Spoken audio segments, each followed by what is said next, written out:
હાલો આપણી ફેવરેટ ઘડિયાળમાં હાઈના 7:30 થઈ ગયા છે ને આજે તો આપણે ફેવરેટ ઘડિયાળની આપણું ફેવરેટ ટી શર્ટ પહેર્યું છે ફેશન લખેલું.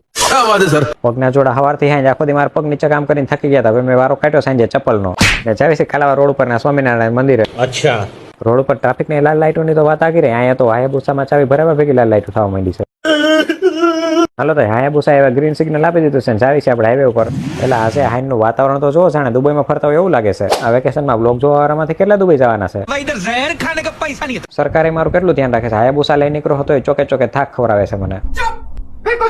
હાલો આ કાલાવાડ રોડ પરના ભોયરામાંથી આપણે પસાર થવાનું પણ ભોયરામાંથી પસાર થયા પહેલા કયો તો ખરા મારો વ્લોગ તમને કેવો લાગે છે? જલ્દી બોલ. તમે જવાબ ન દો કઈ નહીં, દિવાલું રેડું પાડીને કે કાંઈ ન ઘટે.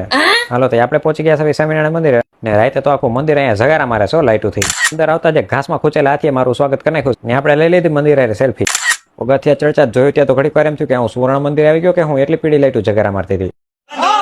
બધાય ભગવાન પાસે કઈક માંગવાનું છે. હનુમાનથી શરૂઆત કરી દીધી છે, પછી કાનુડા પાસે કઈક માગી લીધું, પછી ભગવાન સ્વામિનારાયણ પાસે આપણે પ્રાર્થના કરી લીધી ને પછી ઘનશ્યામ મહારાજ પાસે કઈક માગી લીધું. ગણપતિ ભગવાન આમ તો સૌની પહેલા હોય પણ આજે ખબર નહીં મારા બ્લોગમાં છેલ્લે આવ્યા પણ આવી ગયા ખરા. લાઇટિંગ એટલું જોરદાર હતું કે મને સેલ્ફી પડવાનું મન થઈ ગયું. મેં પાડી લીધી એક સેલ્ફી ને નાના ટાબરિયાઓને વેકેશન પડી ગયું તો ધોળા ધોળ થયા ક્યાંય જાયલા નથી રહેતા. જોઈ લો મંદિરની સામે ઉભા રહીને મંદિરનો વ્યૂ. તમે ત્યાં કેદીએ આવશો આવી ધાર્મિક જગ્યાએ ને રાજકોટની પરંપરા પ્રમાણે બહાર નીકળે બહારનું ખાવું જ પડે. હાલો તો હું ભેળ ખાઈ લઉં છું. ત્યાં તમે લાઈક કમેન્ટ છે ને ફોલો કરી નાખો. રોજ નો કહેવાનું હોય મારે.